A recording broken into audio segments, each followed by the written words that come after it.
Pacific War, Japan vs. US, December 7, 1941, Sunday, 6 a.m. Lumipad na mga Japanese carriers, ilang dive bombers, torpedo planes at fighter papunta sa kanilang target. Balak nilang magsagawa ng isang surprise attack sa Pearl Harbor. Kumpiyansa ang mga Hapon sa gagawin nilang misyon, pero lingid sa kanilang kaalaman, ang ataking ito ang naging hudyat ng isang mahaba at madugong giyera laban sa US. At higit sa lahat, ang ataking ito ang isa sa naging rason kung bakit naimbento ng US ang mga armas na siyang magbabago ng ating mundo.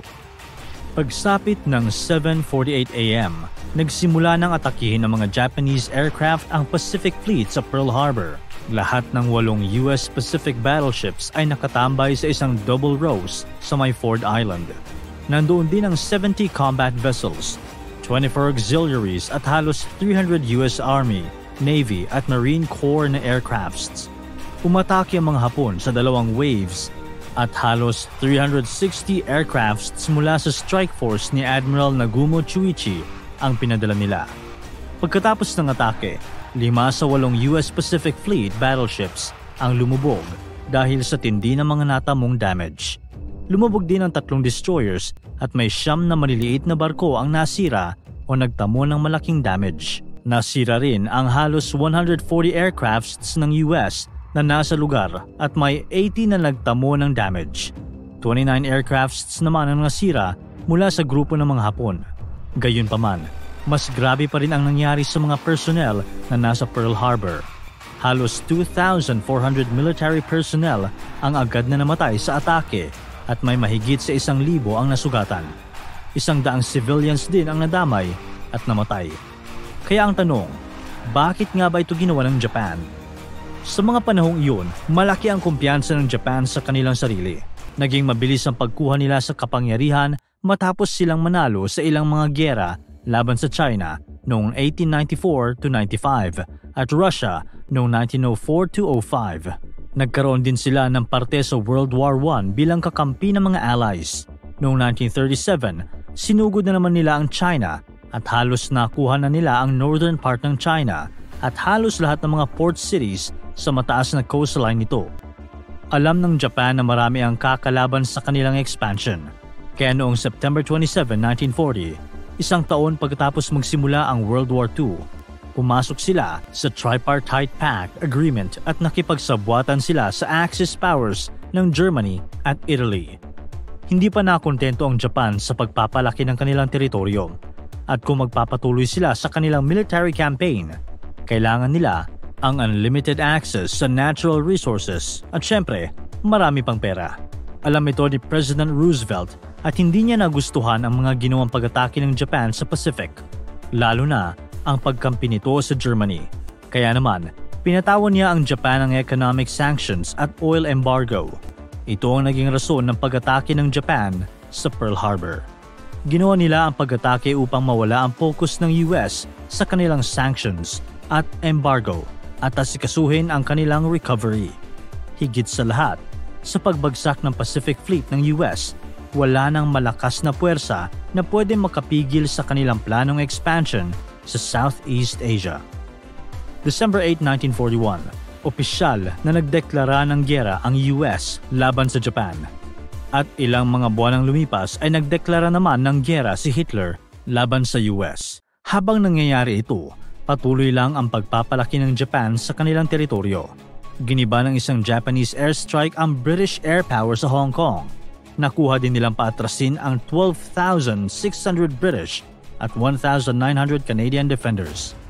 Pagkatapos ng 2 linggo, nakuha nila ang kontrol sa isla at napilitang sumurrender ang mga British. Habang nangyayari ito, sinakop din nila ang Bangkok, Thailand at Burma. Ginawa nila ito sa loob lamang ng ilang linggo. Subalit, isa sa pinakamalaking plano ng Japan ay ang balak nilang kunin ang kontrol sa Pilipinas mula sa US. Noong December 10, 1941, naglanding ang mga Hapon sa Luzon at sa mga sumunod na araw, naglanding din sila sa iba't ibang parte ng bansa.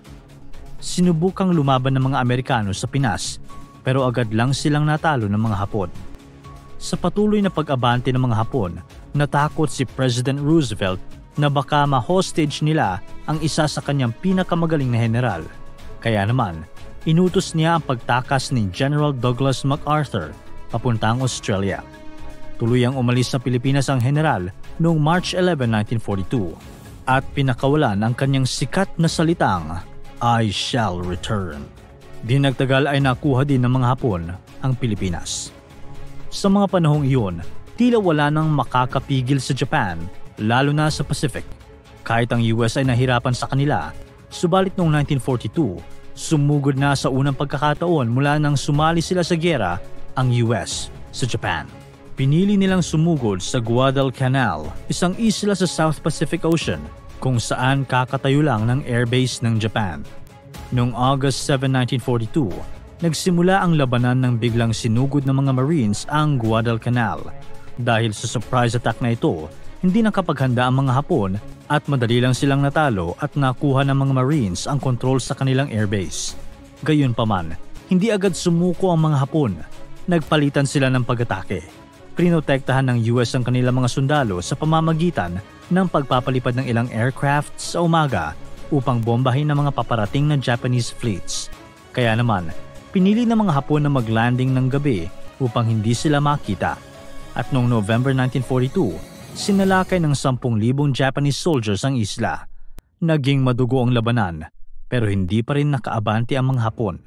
Di nagtagal ay nag-retreat na lang sila at tuluyang nag-surrender pagdating ng February 9, 1943.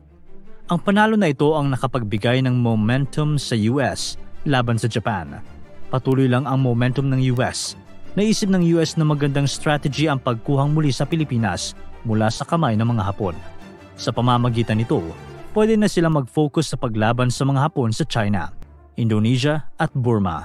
Noong October 18, 1944, sinimulan ng US ang pag-execute ng kanilang plano. Nagpadala sila ng reconnaissance planes sa ibabaw ng mga island regions sa Pilipinas at sa mga kagubatan nito upang hanapin ang bases ng mga Hapon at malaman kung saan ang dapat nilang targetin. Pagkatapos nito, tinira ng US artilleries ang mga target na nahanap ng reconnaissance team. Noong October 20, 1944, dumating ang unang grupo ng US troops sa Pilipinas. Ito ay ang 24th US Infantry Division na siyang naglanding sa Leyte. Maganda ang paglanding ng grupo dahil walang sumalubong sa kanila ng mga kalabang Hapon. Kasama rin nilang naglanding si General MacArthur na siyang nagmungkahi na, "I have returned." Hindi basta-basta magpapatalo ang mga Hapon. Agad nilang sinugod ang ilang mga naval ships ng US sa Gulf ng Leyte at sa Philippine Sea. Napaka-importante ng Pilipinas para sa kanila. Ito ang nagsisilbing supply route nila para sa kanilang oil na nagmumula sa Indonesia. Kaya naman, pinadala ng Emperor ang halos lahat ng kanilang natitirang Navy fleets para harangan ng mga Amerikano. Sa mga panahong ito, wala nang laban ng mga Hapon sa lakas ng US. Nagdala ang US ng 8 aircraft carriers at 5 modern battleships. Sa kabuuan, kayang mag-deploy ng US ng mahigit kumulang 1,200 aircrafts laban sa Japan. Desperado na ang mga Hapon. Ginawa nilang bait ang isang aircraft carrier nila at inilaban ito sa US Navy habang tinatarget ang kanilang mga battleships, ang grupo ng mga Amerikanong sundalo na sinusubukang maglanding sa Pilipinas.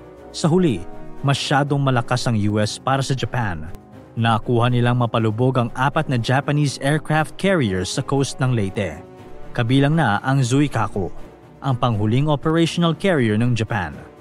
Gumamit din ng mga radar-guided naval artillery ang mga Amerikano upang gibain ang mga battleships, cruisers at maliliit na naval units ng mga Hapon.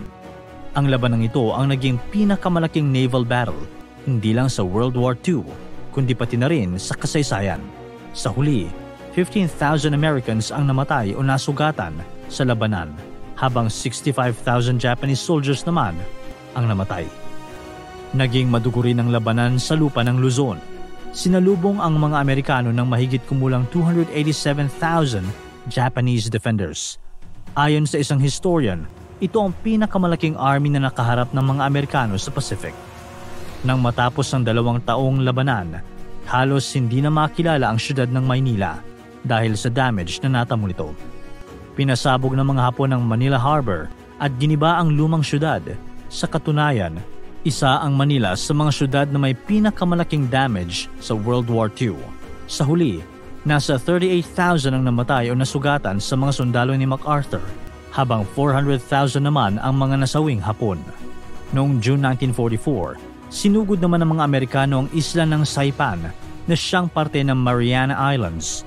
Importante ang islang ito sa mga Hapon dahil ang airbase sa isla ay kayang tamaan ng US Army Air Force. Nagkaroon ng 2 araw na labanan sa karagatan ang dalawang magkalabang bansa sa coast ng Saipan. Ito ay naging isa sa pinakamalaking carrier battle sa World War II at tinawag itong Battle of the Philippine Sea. Nasira ang 3 aircraft carriers ng Japan at 300 planes. Sa halos 30,000 soldiers na pinadala ng Japan upang labanan ng US, 1,000 na lamang ang nakasurvive. Nanalo ang US at opisyal na natapos ang labanan noong July 9, 1944. Nakakuha pa ng 2 panalo ang US laban sa Japan mula noong February hanggang June 1945. Sinugod ng American forces ang maliliit na isla ng Iwo Jima upang gawin itong airstrips sa American B-29 flyers. Sinalubong sila ng 20,000 Japanese defenders at tumagal ang labanan ng mahigit sa 1 buwan. Nahirapan ng US sa labanang ito dahil sa hindi magandang terrain, pero sa huli, nakuha nilang umabante. Sa huli, 1,000 Japanese na lang ang nahuli nilang buhay pagkatapos ng labanan noong March. Pagkatapos ng 1 buwan, sinugod naman ng US ang Okinawa.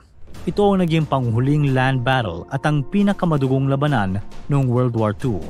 Plinano ng US na kunin ang Okinawa dahil gagawin nila itong staging area para sa pagsakop nila sa mainlands ng Japan. Hindi papayag ang mga Hapon sa plano ng US at lalaban sila hanggang sa huli. Nagtago sila sa mga maliliit na burol at mga rock formations at naghintay na umabante ang US. Pag nakita na nila ang mga Amerikano, agad silang magsasagawa ng surprise ambush at magpapaputok. Isa rin sa mga nakapagpahirap sa labanang ito ay ang mga underground na ginamit ng mga Hapon. Ginawa nila itong bases at dito rin nila ginagamot ang mga nasugatang sundalo. Maliban dito, kilala ang Okinawa Battle dahil dito gumamit ng mga batang estudyante ang mga Hapon para sa giyera. Ang Himeyuri Student Corps ay isang grupo ng mga babaeng estudyante na nagsisilbing nurses sa mga sundalo. Pero nadamay pa rin sila sa barilan na naganap. Dahil sa halos 2,000 estudyante na tumulong sa labanan, 1,000 na lang ang natira sa kanila. Tumagal ng 82 days ang labanan sa Okinawa sa napakalalang conditions. Ang labanan ay naging ubusan ng sundalo. Kung sinong puwersa ang unang mauubos, siya ang matatalo. Sa huli, natalo ng mga Amerikano ang mga Hapon at nakuha nila ang kontrol sa isla. Mahigit sa 12,000 US soldiers ang namatay sa labanan, habang 70,000 naman ang namatay para sa Japan. Unti-unti nang nananalo ang US, subalit wala pa ring planong sumuko ang Japan. Sa katunayan, noong July 26, 1945, nagpadala ng isang ultimatum ang US, Great Britain at China sa Japan upang sumuko na ito. Tinawag itong Potsdam Declaration. Sa mga panahong iyon, sumuko na ang mga Nazis at ang kanilang notorious na leader na si Adolf Hitler. Pero nagmatigas pa rin ang mga Hapon at marami sa kanilang mga pinuno ang gustong lumaban hanggang sa huli. Hindi ito mangyayari dahil may isa pang alas ang US, isang kakaibang armas na siyang babago sa ating kasaysayan.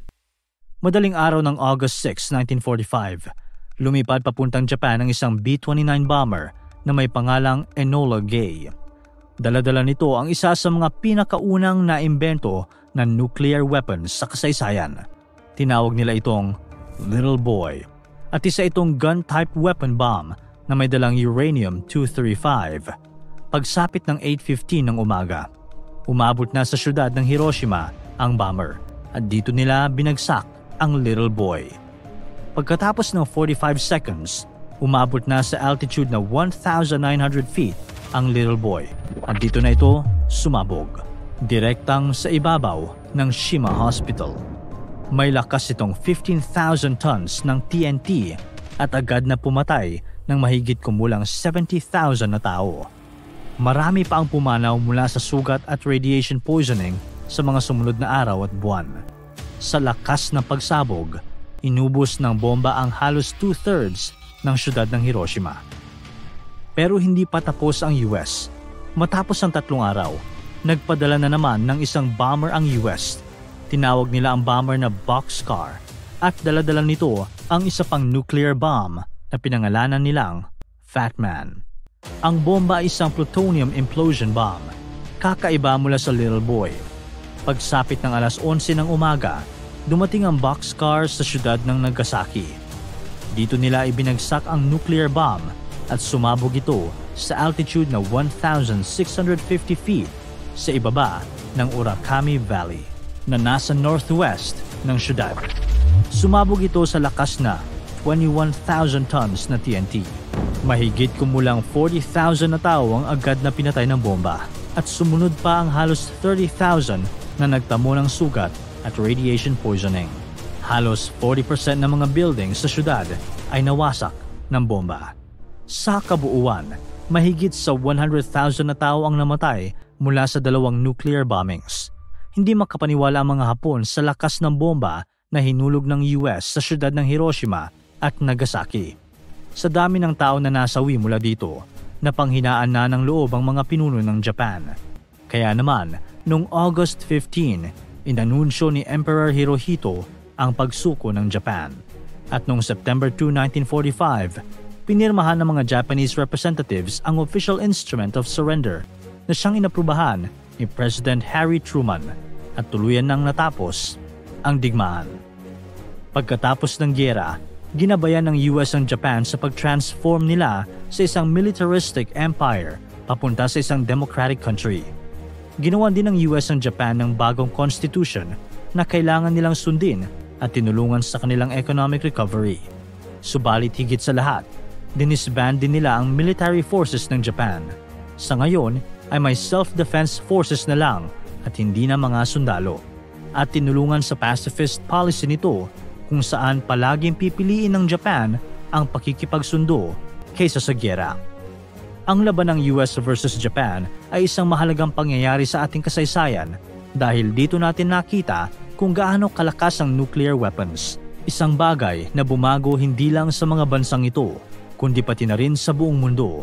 Hanggang ngayon ay hindi pa rin nalilimutan ng dalawang bansa ang gyerang nangyari sa pagitan nila at ang mga buhay na nasawi dahil dito. Gayunpaman, maganda na ang relasyon nila ngayon bilang allies dahil sa kanilang mutual interest, democratic values at para rin sa paglago ng kanilang ekonomiya. Para tuloy-tuloy ang saya at kwentuhan, huwag kalimutan mag-subscribe sa Bubbly YouTube channel at pindutin ang notification bell.